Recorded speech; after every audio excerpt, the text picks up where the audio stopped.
নমস্কার, শুরু করছি ছক ভাঙা ছটা আপনাদের সঙ্গে। আমি পাপিয়া। কবি শামসুর রহমান লিখেছিলেন, স্বাধীনতা তুমি চাখানায় আর মাঠে ময়দানে ঝোড়ো সংগ্রাম। স্বাধীনতা নয়, আজ ধর্ম এভাবেই বঙ্গ রাজনীতির ঘরে বাইরে মাঠে ময়দানে রীতিমতো ঝড় তুলেছে। হলদিয়ার সভা থেকে আক্রমণ শানিয়েছেন শুভেন্দু অধিকারী। কি বলেছেন রাখবো আপনাদের সামনে। পাশাপাশি আলোচনায় থাকবে হাওড়ার পরিস্থিতি, কারণ আজ চরম দুর্দশায় হাওড়াবাসী। বাড়িতে ফাটল, জল নেই, সঙ্গে বিদ্যুৎও নেই, একেবারে বাড়ি ভেঙে পড়েছে মাথার উপর। কি অবস্থা সেই ছবিও আপনাদের সামনে রাখবো, কিন্তু তার আগে আজকের বিষয়। বাংলায় তোষণের রাজনীতি, মুসলিম লীগ দুই সরকার আক্রমণ শানিয়েছেন রাজ্যের বিরোধী দলনেতা শুভেন্দু অধিকারী একেবারে হলদিয়ার সভা থেকে। তৃণমূলের আশকার হাতে বিতর্কের মধ্যেই তৃণমূলের যুবদের ব্যাকরণ শিক্ষা দিলেন বাবুল সুপ্রিয়। লাল উধাও সিপিএম এর সোশ্যাল মিডিয়ার প্রোফাইলে একেবারে দেখা যাচ্ছে আকাশী নীল এবং সাদা রং। এই যে সেই ছবি। জলের পাইপ বসাতে গিয়ে ধস, জল নেই, বিদ্যুৎ নেই। কার জন্যই দুর্দশার মধ্যে পড়েছেন হাওড়াবাসী? ফাটল বাড়িতেও দুর্ভোগে জেরবার হাওড়ার বেলগাছিয়ার বাসিন্দারা।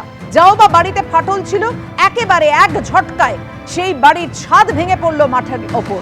আর এখন রাস্তায় দাঁড়িয়েছেন হাওড়াবাসী। কার দায় আলোচনা করব, কিন্তু তার আগেই শুরুতে আপনাদের সামনে রাখবো 26-এ আমাদের মাঠে লড়াইয়ে নামতে হবে। তৃণমূলকে ভোটে হারাবে বিজেপি। কি বলেছেন শুভেন্দু অধিকারী আক্রমণ শানিয়ে? দেখুন।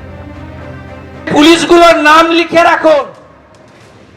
আমি আপনাকে বলছি, কোন শক্তি রুখতে পারবে না 26-এ বিজেপি সরকার। আপনাদের একটু অঙ্ক কষবেন। আমরা কত? 2,33,27,000। ওরা কত? ছাপ্পা মেরে শতকরা 95টা মুসলিমের ভোট নিয়ে 2,75,00,000। তার মধ্যে নদীর উপারে শুধু ডায়মন্ড হারবারেই 10 লাখ ছাপ্পা আছে। একা কেশপুরেই 1.5 লাখ ছাপ্পা আছে। গণতান্ত্রিক ভাবে ভোট হবে। আর আপনার 12টা কি করে বাজাতে হয়? কালীঘাটের কাকু 73 মিনিটে 73 বার। অভিষেক ব্যানার্জি, চিন্তা করবেন না, ছেড়ে দেন। চিন্তা করবেন না, ভাষা বদলাবে। অনুব্রত মণ্ডলের ভাষা বদলেছে। জ্যোতিপ্রিয় মল্লিক পিছনে খেলছে, বেড়ে খেলছে না। এদেরও কি করে ভাষা বদলাতে হয় আমরা জানি। অর্থাৎ বুঝতেই পাচ্ছেন, একেবারে কড়া ভাষায় আক্রমণ শানিয়েছেন আজকে শুভেন্দু অধিকারী। এবং তিনি যেটা বলছেন যে ভাষা কিভাবে বদলাতে হয় সেটা আমরা জানি। সত্যি আগামী দিনে কি হতে চলেছে অবশ্যই তো সময় বলবে, কিন্তু আজকে যেভাবে শুভেন্দু অধিকারী আক্রমণ করলেন যে তৃণমূল তোষণের রাজনীতি করছে। প্রথমে মণিশঙ্করদার কাছে আসবো। না, শুভেন্দু অধিকারী প্রথম যখন এই কথাগুলো বলতেন, মানুষের মনে অনেকটা বিশ্বাস জন্মেছিল যে সত্যি হয়তো যাদেরকে মানে দুর্নীতিগ্রস্ত বলে জেলে ঢোকানো হচ্ছে, সত্যি এটা কিছু দেখা যাবে। পরবর্তীকালে যখন দেখা যাচ্ছে কালীঘাটের কাকুকে নিয়ে অনেক আলোচনা হয়েছে, কিন্তু আবার যতবারই সিবিআই ডাকছে, অভিষেক ব্যানার্জি বাইরে এসে বলছে যদি বাপের বেটা হয় আমাকে অ্যারেস্ট করে দেখান, কিন্তু সেটা দেখা যাচ্ছে না, করার সাহস কেউ পাচ্ছে না। কালীঘাটের কাকুর কণ্ঠস্বর মিলে গেলেই নাকি সঙ্গে প্রমাণিত হয়ে যাবে যে অভিষেক ব্যানার্জি এটার সঙ্গে দুর্নীতির সঙ্গে যুক্ত আছেন। ফলে ব্যাপারটা হচ্ছে যে তার পরবর্তীকালে যখন দেখা যাচ্ছে অনুব্রত মণ্ডল জেলে যাওয়ার পরে সে ছাড়া পেয়ে যাচ্ছে, জ্যোতিপ্রিয় মল্লিক একে ছাড়া পেয়ে যাচ্ছে, মানুষের মধ্যে একটা ধারণা জন্মে যাচ্ছে সত্যি এই অফেন্সের সঙ্গে তারা যুক্ত। তো প্রাইমা ফেসি একটা হতেই পারে, কিন্তু প্রতিদিন দেখুন বিভিন্ন লোককেই এরকম অ্যারেস্ট করা হয়, কিন্তু তারা অ্যাকুইটালও হয়ে যায়, খালাসও পেয়ে যায়। তখন মনে হয় যেন এটা সত্যি একটা মিথ্যে কথা ছিল। মানে এই যে একটা খারাপ বিহেভিয়ার, মানুষকে আক্রমণ করা, আপনি বললেন না ঝোড়ো ব্যাটিং, না ঝোড়ো কি বললেন একটা ঝোড়ো সংলাপ, এই সংলাপের মধ্যে একটা শালীনতা থাকা দরকার। ম্যাকিয়াভেলি কোন যুগে বলে গেছিল যে bad behave for good politics. এটা একটা পলিটিক্সে এফেক্টিভনেস এবং স্টেবিলিটির জন্য আপনি করতে পারেন, কিন্তু মোরালিটির দিক দিয়ে মানুষের কাছে কিন্তু এটা কখনোই গ্রাহ্য হতে পারে না, এবং তারা এটাকে কোনো সাপোর্ট করেন না। বলতে হয় শুভেন্দু অধিকারী তো তাই বললেন যে ভাষা অনুব্রত মণ্ডলেরও ভাষা বদলাবে। না, সেটা ভেবেছিলাম। তো ভাষা বলতে কি বোঝা যায়? আমরা অনেক কথা দেখেছি যে ভাষার যে এখানে তরজাটা শুধু অনুব্রত মণ্ডল কেন, আমি বলছি প্রত্যেকটা পলিটিক্সেই মানে ব্যাড বিহেভিয়ারটা গুড পলিটিক্স এস্টাবলিশ করার জন্য দেখুন শাসক দলের কেউ সে ভাষা, আমি বলছি না তাদের একটা অধিকার আছে সে খারাপ ভাষা বলার, কিন্তু যাকে লোক আনতে চায়, যারা আসতে চায়, যারা ক্ষমতায় আসতে চায়, তাদেরকে তো অনেকটা তাদের কাছ থেকে অনেকটা শাসক দলের বেশি- অধিকার না, না, আছে, অধিকার নেই বলছেন। একদম বললাম তাই বলে কারোর অধিকার নেই। আমি যখনই বলতে হুমায়ুন যাব, কবির কি করে আমি বলছেন যখনই আমরা বুঝতে বলতে পারছি যাব না। যে শাসক দলের কে বলেছে আপনি এই প্রশ্নটাই আমাকে করবেন, তাহলে কি শাসক বলে কি তার অধিকার জন্মে? আমি বলছি না, আমি বলছি যেটা শাসক দলে আছে তার মধ্যে অনেক সমালোচনা হচ্ছে, কিন্তু যারা ক্ষমতায় না, আসতে সমালোচনা চায়, হচ্ছে, পদক্ষেপ কি না, নিয়ে তা- হচ্ছে? যারা ক্ষমতায় আসতে শোকজের চায় পরেও তো তাদেরকে একই অবস্থায় রয়েছেন তাদেরকে- হুমায়ুন কবির। আমি বলছি তাদেরকে অনেকটা সতর্ক হতে হবে, কারণ মানুষ একজনকে বর্জন করে আরেকজনকে আনতে চাইছে, ফলে যাকে আনতে চাইছে তার ভাষাটাও যদি সেরকমই হয় তাহলে মানুষ কিন্তু কখনোই সেটাকে অ্যাকসেপ্ট করবে না। অব্র- ফলে মানুষ চাইলেও যাদের মানে পরিবর্তন মানুষ করতে বললো পারছে যদি না। পরিবর্তন করতেই চাও তোমরা, তাহলে তোমাদের ভাষা আরেকটু বদলাতে বেশি হবে, সতর্ক হওয়া উচিত। আরো তারা সতর্ক আসতে হতে চায়, হবে। তারা তো আসতে মণিশঙ্কর দা বলছেন, দেখুন, সম্মানীয় মণিশঙ্কর দা একজন স্বনামধন্য আইনজীবী, উনি কি করে অ্যাকুইটাল এবং কেউ বেলে বেরিয়েছে দুটো জিনিস এক করে দিলে আমি বুঝতে পারলাম না। এটা বোধহয় তৃণমূলের ছোঁয়া লাগার এফেক্ট। যাই হোক, ঠিক আছে, কিছু আর বলার নেই। এই দেখে যদি আপনার দুটো কেস বেশি হতে বেশি হবে, কিন্তু অ্যাকুইটাল আর বেল পাওয়া দুটো আলাদা, এটা আপনিও ভালো করে জানেন বা হয়তো ভুলে গেছেন। ব্যাপারটা হচ্ছে জ্যোতিপ্রিয় মল্লিক, পার্থ চট্টোপাধ্যায়, ওই গরুচোর কেষ্ট, এরা সাইজ হয়ে গেছে। মুখের ভাষা দেখবেন, পার্থর মুখের ভাষা দেখবেন, এখন কান্নাকাটি জুড়েছে। জ্যোতিপ্রিয় মল্লিক যে ডায়লগগুলো দিত জেলে যাওয়ার আগে, এই দেখে নেবো সেই দেখে নেবো, ডায়লগ কিন্তু আর নেই। আর কেষ্টও কিন্তু এখন মুখে পুরো সেলোটেপ, তাকে দেখাও যাচ্ছে না অর্ধেক সময়। এই ভাষা বদলানোর কথাই বলা হয়েছে। আর দ্বিতীয়ত, এই দলটা কোন জায়গায় পশ্চিমবাংলার রাজনীতিতে নিয়ে গেছে দেখুন। যে কোনো ন্যারেটিভ বা যে কোনো ডিসকাশন হচ্ছে চুরি, চিটিংবাজি, 2 নম্বরই নিয়ে। মানে এটা কি বাংলার কৃষ্টি সংস্কৃতি? তার মানে বাঙালিদেরই আজকে ভাবতে হবে যে এরা যে বলে না যে বাঙালিদের প্রতিনিধিত্ব করছে, বাংলার প্রতিনিধিত্ব করছে, বাংলা তো চুরি, চিটিংবাজি, 2 নম্বরের জন্য জানা যায় না, কিন্তু তৃণমূলের জন্য, তৃণমূলের এই 2 নম্বরই কার্যকলাপের জন্য আজকে দেশব্যাপী চোর চোর চোর চোর চোর এই শব্দটার সঙ্গে বাঙালিদের নাম এবং বাংলাকে এক করে দেখা হচ্ছে। এটা ডিসক্রেডিট কার? এই তৃণমূলের। তাই তৃণমূলটা কিন্তু বাংলার গর্ব নয়, বাংলার লজ্জা। আর এদের কথা কি বলবেন আর দিদি, এরা যেভাবে তোষণ শুরু করেছে কয়েক বছর ধরে, এটা তো হ্যাজ এক্সিডেড অল লিমিটস। আপনি হুমায়ুন কবিরের বক্তব্য দেখে নিন, যখন হুমায়ুন কবির 70-30-এর ভাগ বুঝিয়ে হিন্দুদেরকে কেটে ভাসিয়ে দেওয়ার কথা বললো, এই দল কি কোনো ব্যবস্থা নিয়েছে? নেয়নি। যখন ববি হাকিম একের পর এক হিন্দু বিরোধী বক্তব্য রেখে গেছেন, দাওয়াতি ইসলামের কথা বলেছেন, তখন কোনো কিছু স্ট্যান্ড নিয়েছে? নেয়নি। এই দল যখন মুখ্যমন্ত্রী বলে দেওয়া হবে থামুন তো, অনেক খঞ্জনিবাজি। আরে ভাই, হিন্দুদের জন্য কি করেছো? বেসিক আইনটাই ভাই, জানেন না বেসিক আপনি? আইনটা আমি বিহার তোমাকে অনেক বেশি জানি। আমি বলছি, তুমি বলছো অ্যাকুইটাল আর অ্যারেস্ট আলাদা, কিন্তু সিরিয়াস অফেন্সে থেকে কাস্টোডিয়াল ট্রায়াল করতে হয়। কেন ছাড়া পাবে? যদি অফেন্সটা সিরিয়াস হয় তাহলে তার কাস্টোডিয়াল ট্রায়াল হবে। আগে শেখো আইনটা, আগে শেখো, কেন ছাড়া পাবে সে? এরা মানুষের জন্য কাজ করছে নাকি দেশ বিরুদ্ধে কাজ করছে? এটাই কিন্তু প্রশ্ন। আরে রইলো। বেসিক তোমরা শিখবে কিনা অভ্র অবশ্যই তোমাদের ব্যাপার, কিন্তু মণিশঙ্কর দা আজকে বারবার শুরু থেকে শেখার কথা বলছেন। আমি জানি না এই শেখার বিষয়টা, এই সুরটা বাবুল সুপ্রিয়ই বেঁধে দিয়েছেন কিনা। কেন বলছি এ কথা? কারণ আজকে একেবারে ফ্যামের সভায় দলীয় কর্মীদের ব্যাকরণ শেখালেন বাবুল সুপ্রিয়। তৃণমূলের মমতাই নেত্রী, সেনাপতি অভিষেক, তৃণমূলের রাশ কার হাতে, যখন এই নিয়ে বিতর্ক চলছে তারই মধ্যে বার্তা দিলেন বাবুল সুপ্রিয়। তৃণমূলের যুবদের দলের ব্যাকরণ বুঝিয়েছি। ঠিক কি বলেন বাবুল সুপ্রিয়?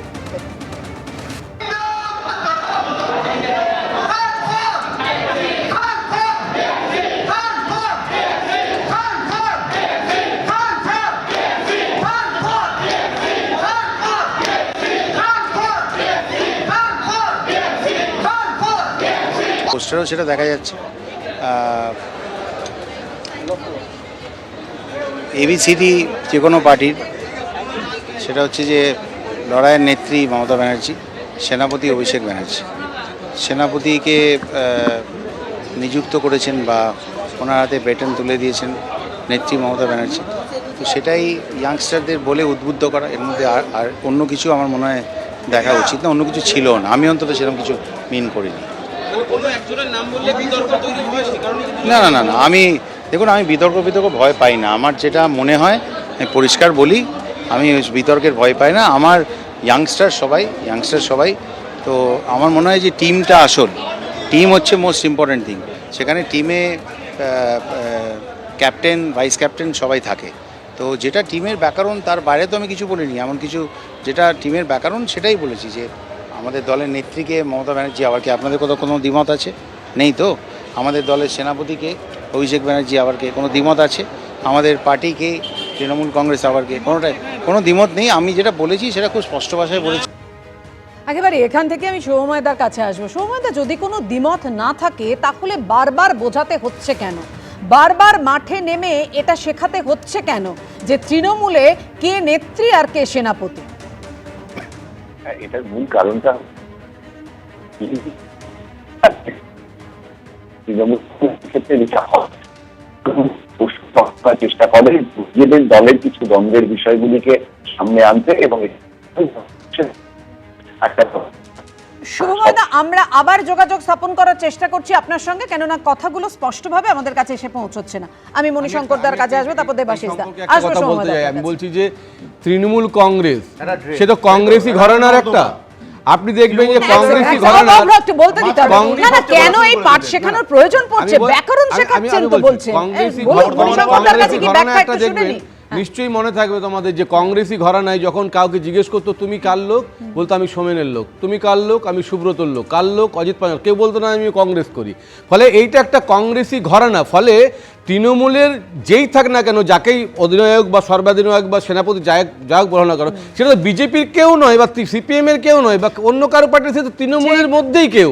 ফলে এইটা নিয়ে আলোচনা করছে বিরোধীদের কাজ, কারণ তারা অনেক কিছু বুঝে গেছে যে তৃণমূলটাকে যদি সরাতে হয় তাহলে শুধুমাত্র তাদের সঙ্গে ডিভাইড রুল পলিসি অ্যাডাপ্ট করতে হবে।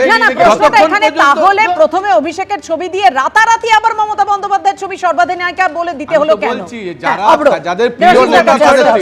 বিষয়টা হচ্ছে প্রথমে অভিষেক বন্দ্যোপাধ্যায়ের নাম দিয়ে পোস্টারগুলো ফেলে দিয়েছে, মানে বুঝিয়ে দিয়েছে মমতা বন্দ্যোপাধ্যায় কেউ না। তারপর বুঝতে পেরেছে না না এটা কি হলো, এটা নিয়ে তো বিতর্ক হবে। তারপর আবার দুদিন বাদে মমতা বন্দ্যোপাধ্যায়কে সর্বাধিনায়িকা করে কারা বুঝিয়েছে? এইটা তো দল, এটা সংস্কৃতি বলে কিছু আছে এদের, কারা বুঝিয়েছে? কিছু আছে এদের, এটা দল নাকি এটা ক্রিমিনাল সংগঠন? জায়গায় জায়গায় সব করা। সবাইকে থামালাম। দেবাশিস দা, অব্র আবার আসবো। দেবাশিস দা, না আসলে যে কোনো দল তৈরি হতে গেলে একেবারেই প্রথমে যেটা দরকার হয় একটা দর্শন। আজ পর্যন্ত কংগ্রেস ভেঙে তৃণমূল কংগ্রেস তৈরি হওয়ার পর থেকে এখনো পর্যন্ত আমাদের সামনে এরকম কোনো এক পাতা দু পাতার কাগজ একটা দলের দর্শন আকারে আমাদের সামনে নেই, মানে আমাদের কারুর সামনে নেই। ফলে কি হয় যে এই কিন্তু আবার দল আঞ্চলিক দল কিন্তু সর্বভারতীয় স্তরের একটা ইচ্ছে আছে। এই রকম একটা রাজনৈতিক দলের শুরু থেকে আজকের তারিখ পর্যন্ত একদমই একজন ব্যক্তি মাননীয় মমতা বন্দ্যোপাধ্যায়কে কেন্দ্র করে তার সমস্ত চলার পথটা। এরপর যে কোনো দলে একটা উত্থানের প্রক্রিয়া কাজ করে, তাকে কেন্দ্র করে এই দলটার মধ্যে হয়তো একটা টানাপোড়েন হচ্ছে, তারই এগুলো ম্যানিফেস্টেশন। কিন্তু যে গুণী শিল্পী বাবুল সুপ্রিয় আজকে এই পাঠ দিচ্ছিলেন, ফলে তিনি খুব কঠিন কাজ করছিলেন, কারণ যে দলের কোনো মতাদর্শগত জায়গা নেই সেই দলে রাজনৈতিক পাঠ দেওয়া যেটা খুব কঠিন কাজ। কারণ এই মুহূর্তে তৃণমূল কংগ্রেস দলের কাছে সেটা খুব বড় চ্যালেঞ্জ যে গত কয়েক মাস বছর ধরে যদি আমরা দেখি তাহলে একটা দল সরকারে রয়েছে কিন্তু প্রতিদিন সেই দলের একটা অংশ আরেকটা অংশকে আক্রমণ করছেন, কখনো কখনো প্রাণ চলে যাচ্ছে। একটা দল সরকারে রয়েছে 1.5 দশক ধরে, কিন্তু কোনো অবস্থায় সরকারে উপস্থিত থেকে শিক্ষাক্ষেত্র হতে পারে, কলকারখানা হতে পারে, শিল্প বাণিজ্য হতে পারে, এর একটিতেও তার সূচক নিচের দিকে ছাড়া উপর দিকে নিয়ে যেতে পারছে না। এই রকম একটা প্রশাসনিক ব্যবস্থার মধ্যে দাঁড়িয়ে থেকে একটা দল যখন পরিচালনা করতে হয় তখন স্বাভাবিকভাবে সেখানে কিন্তু মাঝে মাঝে এই যে আজকে যে বিতর্কের চেহারা হচ্ছে এই বিতর্কের চেহারা উঠে আসে। কড়া হিন্দুত্বের লাইনে হাঁটা শুভেন্দু অধিকারী আজও সংখ্যালঘু তোষণ করছে মমতা বন্দ্যোপাধ্যায় বলে আক্রমণ শানালেন। অন্যদিকে তৃণমূলে কে নেত্রী আর কে সেনাপতি তাই নিয়ে ব্যাকরণ শিক্ষা দিচ্ছেন বাবুল সুপ্রিয়। সৌম্যদা, যে প্রশ্ন ছিল আপনার কাছে। দেখুন, একটা জিনিস হচ্ছে শুভেন্দুবাবু যে বক্তব্য রেখেছেন, এবার পরিষ্কার বিজেপির যে লক্ষ্য এই রাজনীতিতে সেটা হচ্ছে হিন্দু ভোটের বেশি অংশ পাওয়া এবং সেইভাবে তিনি প্রচার করছেন। আর অন্যদিকে আজকে তৃণমূলের যে মিটিংটি হলো সেখানে এটা বলতে হবে যে তৃণমূলের এই অংশটি নির্ভীক, ফিয়ারলেস বলা আছে, ফ্যান, অর্থাৎ অন্য অংশগুলি হয়তো একটু ভয় পায়। দ্বিতীয়ত স্নেহাশিস বাবু পরিষ্কার বলেছেন যে তৃণমূলের যে ফিলোসফি অর্থাৎ দর্শন সেটা হচ্ছে মমতা ব্যানার্জি, সুতরাং ওই নামটি তাদের দর্শন। এবং তারপর ব্যাকরণে এসছেন বাবুল সুপ্রিয়, যেখানে তিনি বলেছেন কেউ সর্বাধিনায়িকা এবং কেউ অধিনায়ক, এবং এইখানে একটা সন্ধির কথা এসেছে। এখন তৃণমূলের সঙ্গীত ফলে একটা নিপাতনের সিদ্ধ হয়ে যাওয়ার বিষয় থাকতেই পারে, কিন্তু তার বাইরে যে বিষয়টি সেটা হচ্ছে এটা সন্ধির কথা নয়। একেবারে তৃণমূলে সবাই জানেন যে যত ভালো কাজই করুন মমতা ব্যানার্জি পরে তাদের পরিবার যেভাবে এগোচ্ছে সেখানে অবশ্যই অভিষেক বন্দ্যোপাধ্যায় দায়িত্ব নেবেন এবং অন্য কোনো বড় নেতা দায়িত্ব পাবেন না।